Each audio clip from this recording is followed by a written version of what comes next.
सभी को जय सिया राम। अयोध्या कांड में, रामचरितमानस अयोध्या कांड में हम लोग दोहा संख्या 188 तक कल पढ़ चुके थे।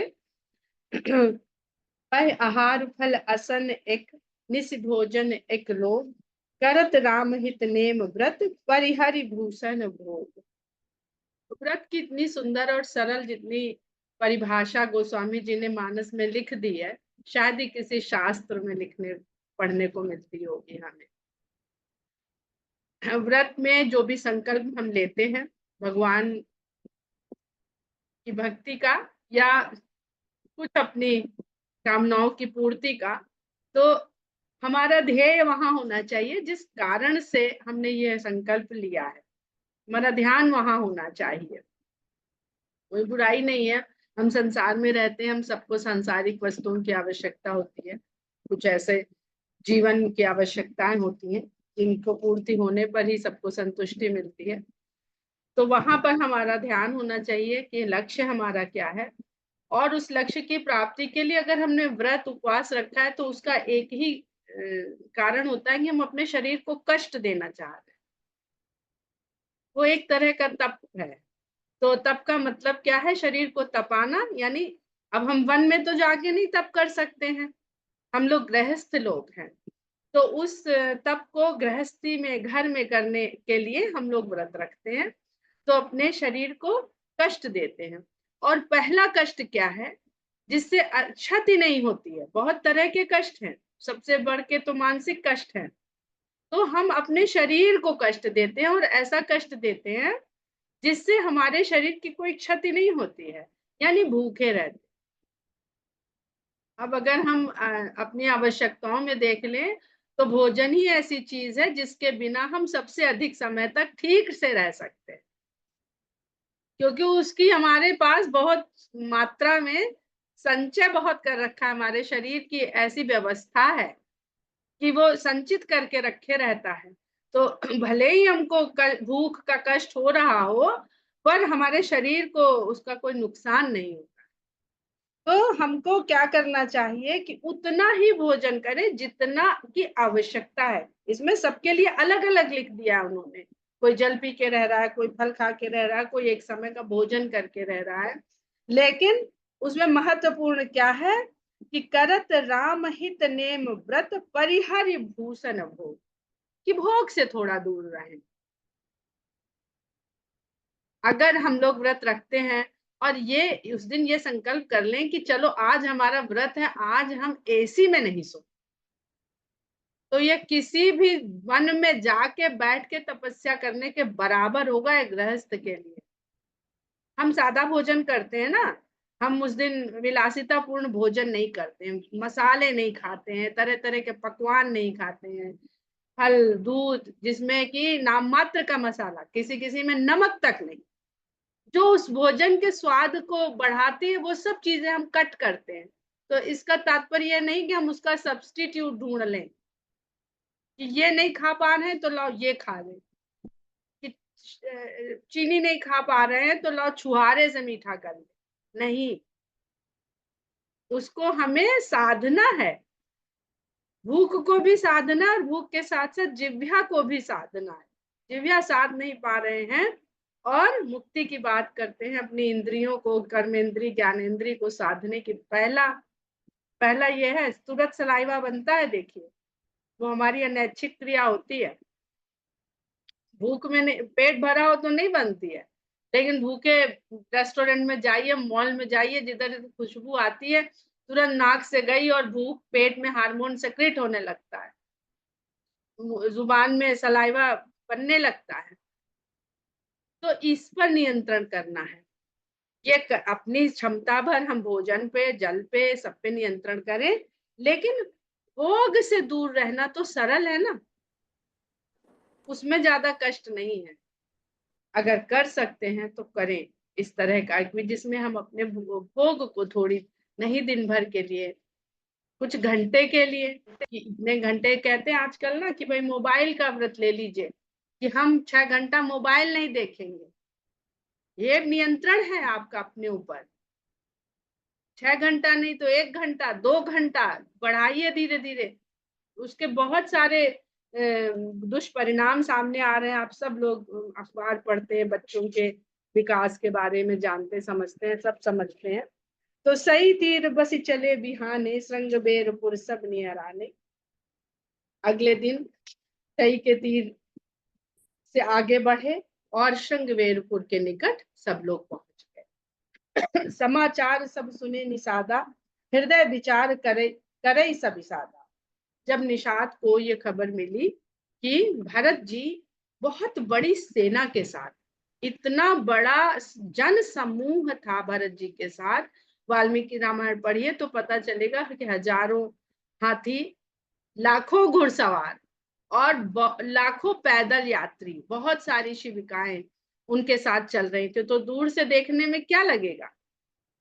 और राज्याभिषेक की सामग्री थी, तो सुरक्षा के लिए सब अपने अपने साथ शस्त्र और अस्त्र लेकर भी चल रहे थे। तो सेना के साथ आते हुए ही वो दिख रहे थे। तो निषाद को जैसे ही ये सूचना मिली तो वो विचार करने लगा और विषाद में ग्रस्त हो गया ये देख करके। कारण कवन भरत बन जाही, है कछु कपट भाव मन माय। कहते हैं क्या कारण है कि भरत बन को जा रहे हैं। अरे उनको वनवास मिला तब वो वनवास चले गए, तुम्हें राज्य मिला तुम राज्य करो, वन काहे को जा रहे हो। अवश्य ही इनके मन में कोई कपट का भाव। कहते हैं कि भक्त अपने प्रेम की, स्नेह की, आस्था की अधिकता में ये भूल जाता है कि उसकी रक्षा करने वाले राम है। वो भक्त होने के इस कर्ता भाव, प्रेम भाव से भर जाता है कि उसको लगने लगता है कि वो राम की रक्षा करेगा। ये भाव भी आज तक देखने को मिलता है। तो इसी भाव को यहाँ पर समझाने के लिए ये प्रसंग यहाँ पर लीला में है भगवान की, कि किस तरह भक्त भ्रमित हो जाते हैं और भगवान की रक्षा का बीड़ा अपने कंधों पे समझ लेते हैं। जो पे जियन होती कुटिलाई, तो कतलीन संग कटकाई। अगर उनके मन में कुटिलता नहीं होती तो सेना साथ लेके क्यों जा रहे हैं। अकेले जाते तो समझ में आ जाता, भाई दोनों भाई चले जाते।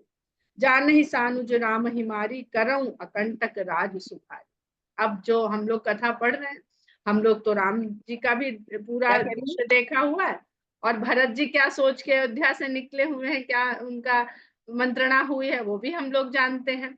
लेकिन निषाद तो नहीं जानता है कि कौन सी मंत्रणा करके भरत जी निकले हैं वहां से। तो उसके अपने विचार, अपने विचार, अपनी कल्पनाएं किस तरह से वो निर्मित कर रहा है और उनसे प्रभावित होकर के निर्णय भी ले रहा है। कहता है कि उन्होंने जरूर ये सोच लिया है कि जाके छोटे भाई सहित राम को वहीं वन में मार दें। अकेले तो हैं, करने के तो दो ही जने हैं, मार देंगे, इतनी बड़ी सेना का कहां तक सामना करेंगे।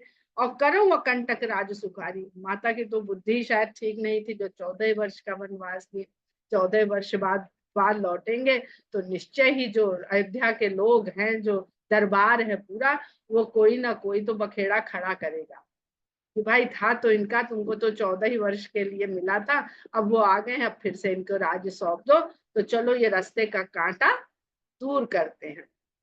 भरत न राजनीति उरानी, तब कलंक अब जीवन हानि। लेकिन निषाद राज सोच रहे हैं कि लगता है भरत को राजनीति का कोई भी विचार मन में कर नहीं पाए, अपने हृदय में समझ नहीं पाए, क्योंकि अभी तक तो सारी दुनिया उनको खाली कलंकित कर रही कि उनके कारण कैकेयी ने ऐसा पुत्र मोह हो गया कि राम जैसे पुत्र को वनवास दे दिया, अब तो वो जीवन से भी हाथ धोएंगे। अभी तो खाली कलंक चढ़ा था, अब जीवन से भी हाथ धो देंगे। सकल सुरासुर जुरहि जुझारा, राम ही समर न जीतनिहारा। खुद कह रहा है निषाद कि देवों और असुरों के सारे योद्धा इकट्ठे हो जाए। देखिए देवासुर संग्राम ही है मानस में हर जगह, कहीं और कुछ है नहीं। देव जो हमारी दैवी प्रवृत्तियां हैं और असुर जो हमारी आसुरी प्रवृत्तियां हैं, उनका ही द्वंद्व कह लीजिए, उनका ही युद्ध कह लीजिए, उनका ही संघर्ष कह लीजिए। तो कहता है निषाद की देवताओं की और असुरों की सारी योद्धाओं की भीड़ जुट जाए तो भी राम ही समर न जीत निहारा। तो भी युद्ध में वो राम को जीत नहीं सकते हैं। कहा अचरज भरत अस करही, नहीं बिसबेल अमीय फल फरही। फिर भी भरत जी अगर ऐसा करने जा रहे हैं तो इसमें आश्चर्य की क्या बात है? कोई आश्चर्य करने की बात नहीं है, क्योंकि विष की बेल पर अमृत का फल नहीं लगता। करेले की बेल चढ़ेगी ऊपर तो करेला ही निकलेगा। एक उदाहरण ले रहे हैं, करेला तो बहुत गुणकारी होता है, करेले की बेल पे आम नहीं लगेगा। तो यहाँ पर कथा के द्वारा ये भी पता चल रहा है कि हर समय इस विज्ञान पर हम लोगों को नहीं दृढ़ हो जाना चाहिए कि जैसे माता पिता हैं वैसे ही संतान है। अगर ऐसा होता तो बहुत सारे हम लोग देखते हैं ऐसे पौराणिक और शास्त्रों में इस तरह की कथाएं हैं जहाँ पे अब हिरण्यकश्यप के प्रहलाद हो गए, इससे बड़ा और उदाहरण क्या चाहिए। और ये सतयुग की कथा है, ये जानते हैं सब लोग। 33 पर भी वो कह रहे हैं कि नहीं विष बेल अमीय फल फरही, अस विचार भू ज्ञाति सन कहु सजग सब हो, हथवा सहु बोरहु तरनी कीजिए घाटा रोह। ऐसा विचार करके उसने अपने मन में समझ लिया और सब अपने लोगों से कह दिया कि सब सचेत हो जाओ, सावधान हो जाओ सब लोग। और नावों को अपने, कोई भी नाव, अब गंगा पार करनी है तो नाव तो चाहिए ही होगी, तो सब नावों को अपने कंट्रोल में कर लो, अपने नियंत्रण में कर लो और घाट को रोक दो ताकि कोई भी घाट को पार नहीं कर सके। बहुत सुंदर आध्यात्मिक पक्ष भी है यहाँ पर। भक्त ही जो भगवान से मिल चुका है, भगवान को जान चुका है, आलिंगन कर चुका है, चरण वंदना कर चुका है, छू चुका है, साक्षात्कार कर चुका है, तो भी अपनी बुद्धि के कारण भ्रम में पड़ जाता है। इसलिए भगवान की शरण में जाने पर सबसे पहले अपनी बुद्धि को त्याग देना चाहिए, बुद्धि को शरणागत कर देना चाहिए। खाली शरीर को शरणागत नहीं करना चाहिए, बुद्धि को शरणागत कर देना चाहिए। हो संजोइल रोकहु घाटा, ठाटहु सकल मरे के ठाटा। कहता है कि घाटों को तैनात होके सब लोग घाट को रोक लो और सब लोग मरने के लिए तैयार हो। ठाटहु सकल मरे के ठाटा, क्योंकि युद्ध की घड़ी ऐसा लगता है आ गई है और मरने के लिए सब साथ सज्जा, तन की और मन की, हिम्मत की, साहस की सारी सज्जा कर लो मरने के लिए। सन्मुख लोह भरत सन लेऊ, जियत न सुर सरि उतरन दे। भरत के सामने खड़े होके सब लोग लोहा लेंगे और अपने जीते जी उनको गंगा उतरने नहीं देंगे। जिस गंगा को पार करने के लिए राम जी ने स्वयं निषाद जी से कहा था कि भैया कोई अपने सेवक से कह दो कि नाव ले आए और हमें पार करा दे। तो निषाद को क्या हो गया? निषाद को भ्रम हो गया, कर्ता भाव आ गया। कर्ता भाव आते ही तो क्या भक्त के मन में आ गया कि अगर भक्त भगवान को नाव पार करा, गंगा पार करा सकता है, तो भक्त भरत जी के लिए गंगा को रोक भी सकता। जबकि निषाद का भी कहाँ जुड़ने का है? राम। केवट का भी किससे जुड़ने का है? राम। भरत का और भरत के साथ चले आ रहे सबके जुड़ने का क्या है? राम। सबको राम की ओर ही जाना है, लेकिन एक दूसरे के मार्ग में बाधा बन रहे हैं, क्योंकि भक्त कर्ता भाव से बहुत जल्दी भरता है, बहुत जल्दी। उसे लगता है कि राम तो मेरे ही हैं, उनके कैसे हो सकते हैं। इसीलिए अपनी भक्ति, अपनी भाव सबको बड़ी प्रिय, बड़ी उच्च श्रेणी की लगती है और दूसरे की दिखावा, पाखंड, निम्न श्रेणी की लगने लगती है। ये केवल ये भाव है और कोई भाव नहीं है।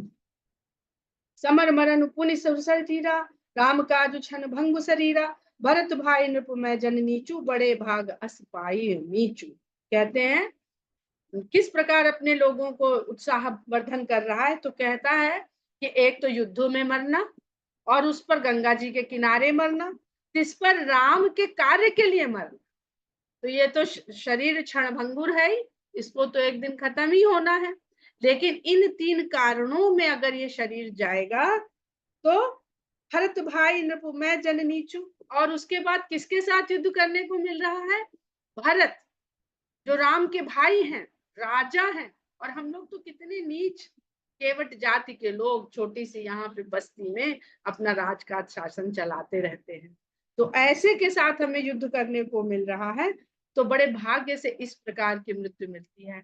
कि राम के छोटे भाई के साथ युद्ध करने को मिल रहा है, गंगा जी का किनारा है और राम के कार्य करने के लिए युद्ध लड़ते हुए हम वीर गति को प्राप्त करने वाले हैं। स्वामी काज करी हूँ रन रानी, अपने स्वामी के कार्य को करने के लिए, उनकी सुरक्षा करने के लिए हम रण का रार ठानते हैं। जस धवलियों भुवन 10 चारी, और जो इससे जो यश प्राप्त होगा वो 14 भुवन में धवल उज्जवल यश फैलेगा। तो भक्त की कामना हो गई, यश की कामना हो, जहां भक्त की यश की कामना हो गई वो भ्रमित हो गए।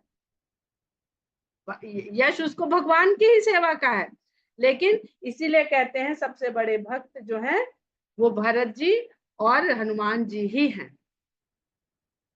निषाद की भी तुलना भरत जी से करी गई है, क्योंकि वो उस मार्ग पे, उस स्तर पर बढ़ने वाले भक्त हैं। वहां तक है नहीं, पर बढ़ते उसी मार्ग पर है। तजु प्राण रघुनाथ निहोरे, दुहु हाथ मुद मोदक मोर। राम के कारण मैं अपने प्राण त्याग दूंगा, तो मेरे तो दोनों हाथों में लड्डू है। कि अगर जीत गया तो वाह, रामचंद्र जी तक पहुंचने नहीं दिया भरत और उसकी सेना को, कितना यश मिलेगा कि एक निषाद जैसे छोटे से केवट जाति के मुखिया ने भरत जो अयोध्या के राजकुमार हैं उनकी सेना को रोक दिया, उनको पराजित कर दिया। और अगर मारा गया तो भी संसार क्या कहेगा कि निषाद जैसा, जो इतनी सामर्थ्य नहीं थी उसकी, उसके बावजूद वो राम के लिए उसने अपने प्राण गंवा दिए। तो कहते मेरे तो दोनों हाथों में मोदक है। मोदक को आगे चल के लड्डू कहने लगे, पुराना नाम मोदक ही है। अब जो मोद कराए, लड्डू जो मोद कराए वो मोदक। और बहुत सालों बाद जाकर के वैज्ञानिकों ने जाना कि मिठाई खाने से सेरोटोनिन और डोपामिन हार्मोन सेक्रेट होता है, जो मनुष्य को खुशी की अनुभूति करा। हमारे यहाँ पहले से जानते थे कि मोदक, ये मोद को प्रदान करने वाला, मीठा खाने से कौन सा हार्मोन सेक्रेट होता है जिसके वजह से मनुष्य को खाली सोचने से भी हो जाता है, तो वो मोद प्रदान करता है। और यहाँ पर जो मोद है वो राम भक्ति का मोद है, जो केवट को, निषाद राज को दिख रहा है मिलता हुआ। साधु समाज न जाकर लेखा, राम भगत मुँह जासु न रेखा, जाए जियत जग सो मही बारू, जननी जौबन बिटप कुठार। निषाद अपने आप को इतना भाग्यशाली मान रहा है, इतना भाग्यशाली मान रहा है कि भरत जी से भी श्रेष्ठ अपने आप को समझने लगा है। तो उसकी नजरों में भरत कैकेयी जैसी माता का पुत्र है, जिसके लिए उसने कह दिया नहीं बिसबेल अमी फल फर। और मेरी तो माता का क्या भाग्य ऊंचा होएगा कि उस जननी से मैं जाया, जन्म पाया, जो मैंने राम के भक्त के रूप में अपने प्राण गंवा दिए। तो कहते हैं जिस भी मनुष्य का, जिस भी व्यक्ति का साधुओं के समाज में जिसकी गिनती ना होती हो और जो राम के भक्तों में माना ना जाता हो, उसका जीना इस धरती पे हार के समान ही है। जाए जियत जग सो मही बारू, उसका इस जगत में जन्म लेकर जीवित रहना पृथ्वी पर भार के समान है। और वह जननी जौबन, वह माता के यौवन के लिए केवल एक कठिन कुल्हाड़ी के समान।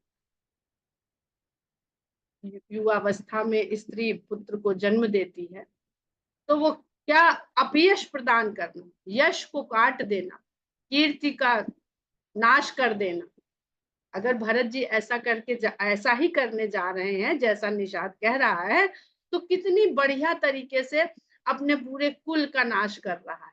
दशरथ जी तो अलग हो गए हैं, क्योंकि उनके पुत्र तो दशरथ जी ने खुद ही कह दिया है, भरत जी ने खुद ही कह दिया है कि मुझे दशरथ जैसा पिता और राम जैसा भाई दिया था, तो कैकेयी जैसी माता क्यों दे दी। तो इस तरह का पुत्र जो है वो माता के यौवन का ऐसा फल है जो केवल उसके यश को, उसके मातृत्व को, उसके ममत्व को केवल नाश करने वाला। तो कहीं से देखिए तो इस समय निषाद अपने आप को भरत से श्रेष्ठ पुत्र समझ रहा है अपनी माता का। विगत विषाद निषाद पत समहि बढ़ाई उछाऊ, सुमिर राम मांगे तुरत तरकस धनुष सनाऊ। इस प्रकार विगत विषाद निषाद पति, वो जो विषाद उसे हुआ था उससे उसने अपने आप को छुड़ाया, क्योंकि विषाद में पड़ा हुआ व्यक्ति युद्ध नहीं कर सकता है। ऐसे ही तो रावण ने हनुमान जी से कह दिया था, अरे तुम्हारे स्वामी क्या हमसे युद्ध करेंगे, वो तो अपनी पत्नी के वियोग में रोते कलपते फिर रहे। एक रोते कलपते व्यक्ति के पास इतना साहस, इतनी हिम्मत, इतना बल होता है, उसका तो बल घटता जाता है। डिप्रेस आदमी से कह दो उठ के चलो नहा धो लो खा पी लो, वो ये इतना काम नहीं कर पाता है। तो इसलिए वो अपने विषाद से अपने आप को मुक्त करता है और फिर सबके उत्साह को बढ़ाता है। सुमिर राम मांगे तुरंत, राम का स्मरण करते हुए अपने धनुष और तरकश को दिखाता है। कर्ता भाव देखिए, धनुर्धारी राम की रक्षा करने के लिए उनका भक्त अपना तरकश और धनुष मंगाता है। बेगहु भाई बेगहु भाई हूँ सजहु संजोऊ, सुनि रजाई कदराई न कोऊ, भले ही नाथ सब कहाँ ही सहरसा, एक ही एक बढ़ावही करसा। उसने कहा कि अपने लोगों से कहा, देखिए इतना सुंदर तुलसीदास जी लिखते हैं, भरत जी भाई हैं राम के और वो जा रहे हैं अपने भाई से मिलने के लिए, और निषाद यहाँ पर खाली अपने जातिगत भाइयों को संबोधित कर, जो उसके समुदाय के लोग हैं, उसके लिए अपना समुदाय के भाई इतने भले हैं कि उसके कहने पर वो भरत जी से लोहा ले लेंगे, और भरत जी को वो नहीं समझ पा रहा है कि वो राम के भाई हैं। वो भला जो इसके मन में विचार चल रहा है, वो इस तरह का आचरण क्या करेंगे, एक बार भी उसकी बुद्धि में नहीं आ रहा, क्योंकि वो यहाँ पर राम का जो तत्व, राम तत्व है, उसे विमुख हो गया, वो भक्त तत्वों में फंस गया। जो तत्व ज्ञान की बात बार बार होती है तो तत्व बट जाता है जैसे ही ना, इसलिए परम तत्व, जो परम तत्व को जान लेता है उसको भ्रम नहीं होते हैं। आत्म तत्व भी हमें भ्रमित कर सकता है। इसलिए जब हम लोगों ने कल या परसों बात करी थी सत्य सनातन और सनातन धर्म की, पहले आत्मा को जाने, फिर आत्मा और परमात्मा को जाने, और फिर इस आत्मा को परमात्मा का ही अंश जाने और उसी से जुड़ने के लिए बस प्रयासरत रहे।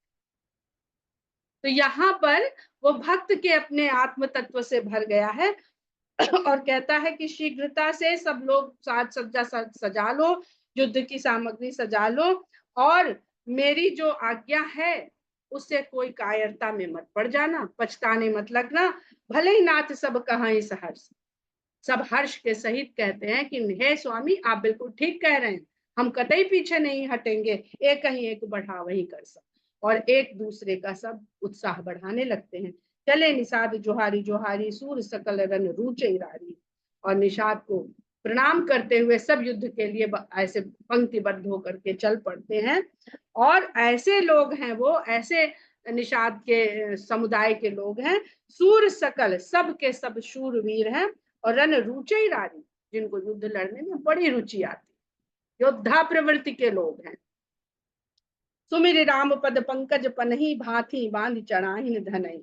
राम, अब देखिए पता नहीं गोस्वामी जी कितने रहस्य लिखते हैं, जो भी समझने में हम लोगों को ये जीवन तो कम पड़ जाएगा। अभी तक बात हो रही थी राम चरण की, राम के चरण कमल की और चरण धूल की, पहली बार आ जाता है कि सुमिर राम पद पंकज पनहि। ये आज हमने भी पहली बार नोटिस किया कि खड़ाऊ का यहाँ पर वर्णन पहली बार हो गया। भरत जी से पहले किसके ध्यान में आई है राम पद पंकज पनहि, निषाद जी, और यहीं से कल्याण अब शुरू हो जाए। राम के चरण कमल के जो पादुका है, पनही है, जूता कह लीजिए, जो भी कह लीजिए, उसका स्मरण करता है, न चरण का न चरण धूल का। जबकि इसके पहले जो प्रसंग हुआ है केवट जी का, वो एक ही मान ले अगर हम जीव और भक्त के रूप में, तो केवट ने चरण धूल की बात करी। अब चरण धूल की बात करी है तो वो पनही कहां से आ गई? ये बहुत प्रश्न लोग पूछते हैं कि जब राम पद पैदल चले थे तो भरत जी कौन सी खड़ाऊ लेके गए थे। वो ये भूल जाते हैं कि राम के राज्याभिषेक के लिए भरत जी सारे राजसी आभूषण, राजसी वस्त्र, राजसी सामग्री लेकर के आए।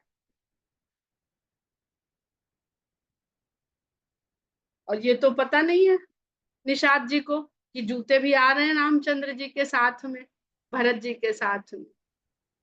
और ये इसको समझने में हम लोग अब जितना इसमें डूबेंगे, सब जने मिलके डूबेंगे, तो शायद इसका कुछ अर्थ पा पाए हम लोग किसी दिन। तो सुमिर राम पद पंकज पनहि, भांति बांध चढ़ाहि धरहि। सबने अपनी छोटे छोटे धनुषियां तैयार कर ली, प्रत्यंचा चढ़ा चढ़ा के तैनात हो गए। अंगरी पहिर कूड़ सिर धरहि, फरसा बांस सेल सम करहि।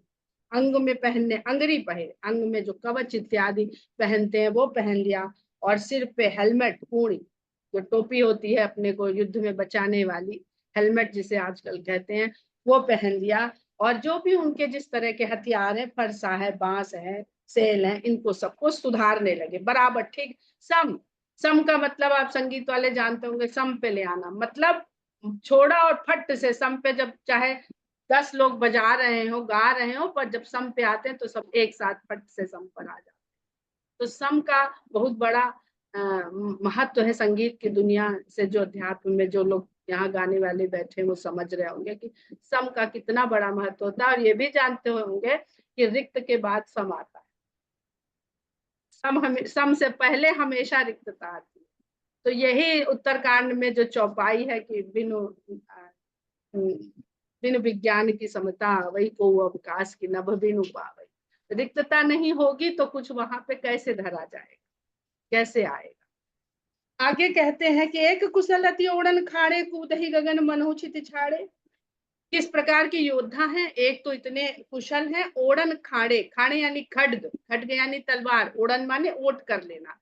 तो जब हम तलवार लेते हैं तो एक हाथ में ढाल लेते हैं जिससे अपने ऊपर का वार बचा। तो एक तलवार के वार को रोकने में बड़े कुशल हैं, एक से मतलब कोई। और कूदे ही गगन मनहु छिति छाड़े, और इतने जोश में भर गए हैं कि कूद कूद के ऐसे चल रहे हैं, लगता है धरती को छोड़ के गगन को छू लेंगे। निज निज साजु समाजु बनाई, गुह रावते ही जुहारे ही जाए। इस प्रकार सब अपने अपने हथियार, अस्त्र शस्त्र से लैस होकर के अपने अपने समूह बना करके निषाद के सामने जाते हैं और उनको अभिवादन करते हैं कि हे स्वामी, हे नाथ, हम सब तैयार हैं आपके आदेशानुसार। देख सुपट सब लायक जाने, लय लय नाम सकल सन्माने। निषाद राज ने जब अपनी छोटी सी सेना को देख, बहुत छोटी सी सेना है, वाल्मीकि रामायण में लिखते हैं कि 500 नावे हैं निषाद राज के पास, और भरत जी के साथ अभी बताया उसमें संख्या भी दी हुई है कि कितने हजार और कितने लाख हाथी और घोड़े, घुड़सवार और पैदल। 500 नावों के द्वारा वो भरत जी की सेना, तथा कथित सेना जो उसकी नजरों में सेना है, उससे लोहा लेने के लिए तैयार हो गया है। क्यों? क्योंकि एक राम के पद का स्मरण करके। निज देख सुबट सब लायक जाने, जब उसने अपने सुंदर योद्धाओं को देखा तो समझ लिया कि ये सब बड़े लायक हैं। और लय ले नाम सकल सम्मानित, सबका नाम लेकर के सबको सम्मानित करता है। यानी किसी का भी नाम लेके जब आप उसका परिचय देते हैं और उसको उत्साहित करते हैं तो उसका जोश दुगना हो जाता है कि हमारा राजा हमें बाय नेम जानता है। अरे वाह, कितना महत्वपूर्ण हूँ मैं। कभी ये मूल मंत्र याद रखिए आप, अगर आप किसी से कुछ ऐसे इस तरह के बिजनेस में हैं जिसमें आपको लोगों से संपर्क करना है, नाम याद रखिए और उनको उनके नाम के साथ संबोधित करिए। हम लोग तो 10-12 मीटिंग में जाते हैं, उसके बाद कोई मिलता है नाम ही नहीं याद आता है, इतनी शर्मिंदगी होती है उस समय की क्या ही बताएं। तो नाम को याद रखना ये भी एक बहुत बड़ा गुण है, आपके लिए गुण है और सामने वाले के लिए उसकी महत्ता बताने का तरीका है।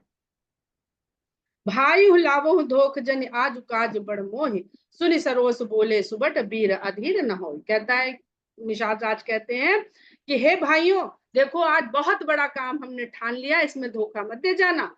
तो उसकी ये बात सुनते ही सरोष, रोष के साथ ही युद्ध किया जाता है, करुणा और शांति के साथ नहीं किया जाता है।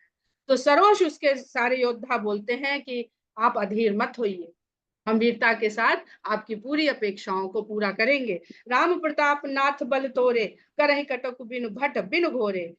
हे स्वामी, राम के प्रताप और आपके बल के द्वारा हम जिस सेना से लोहा लेने के लिए आपने हमको सावधान कर दिया है, करहि कटक, उसकी सेना को हम बिना योद्धा और बिना घोड़ों का कर देंगे। जीवत पाऊं न पाछे धरही, रुंड मुंड में मेदिन करही। जीते जी पैर अपना पीछे नहीं, यानी युद्ध से पीछे नहीं हटेंगे, चाहे धरती को सिर और धड़ों से पाट देना पड़ जाए। पाट देंगे। ठीक निषाद नाथ भल टोलू, कहो बजाओ। देखा कि उसकी पूरी सेना, सारे योद्धा जोश से भर चुके हैं, तो बहुत संतुष्ट हुआ और देखता है अपनी टोली को और संतुष्ट होकर कहता है कि ढोल पे ध्वनि की जाए और युद्ध की ललकार को आरंभ किया जाए। इतना कहत छींक भई बाएं, कहो सगुनियन खेत सु। निषाद राज का इतना कहना था कि बाईं ओर से कोई छींक दिया तो जो शगुन विचार करने वाले थे उन्होंने कहा सुंदर शगुन हुआ है, हम लोग क्षेत्र में जीतेंगे। खेत जो शब्द बना है वो क्षेत्र से ही बना है। और यहाँ पर हम लोग एक चीज और समझते चलते हैं। गीता में जो पहला श्लोक है उसमें ही धर्म क्षेत्र और कुरुक्षेत्र की बात करी है धृतराष्ट्र जी ने। तो ये जो क्षेत्र है उसको हम धर्म क्षेत्र भी बना सकते हैं, उसको हम कुरुक्षेत्र भी बना सकते हैं। क्षेत्र एक ही है, तो वो क्षेत्र हमारा मनुष्य का शरीर ही है। हम अपने आचरण के द्वारा, अपनी बुद्धि विचार के द्वारा इस क्षेत्र को चाहे तो कुरुक्षेत्र बना ले और चाहे तो धर्म क्षेत्र बना ले, तो इस युद्ध में हमारी विजय होगी। ये आध्यात्मिक पक्ष है।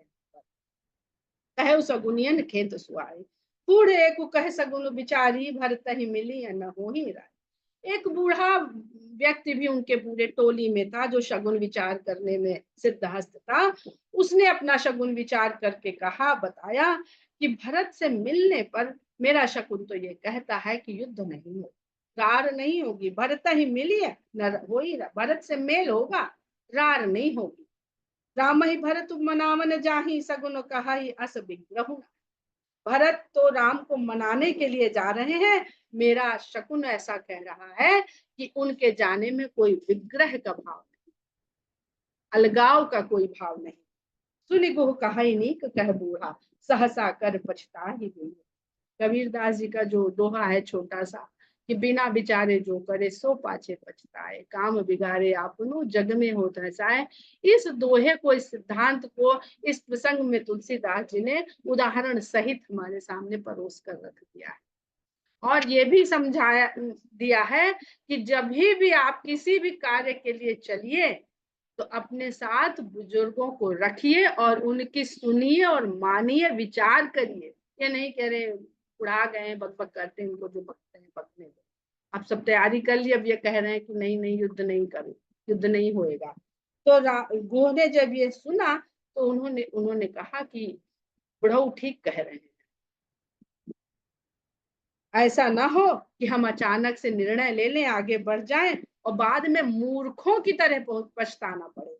भरत सुबाउशील बिनु बूझे, बड़हित हानि जानी बिनु जूझे।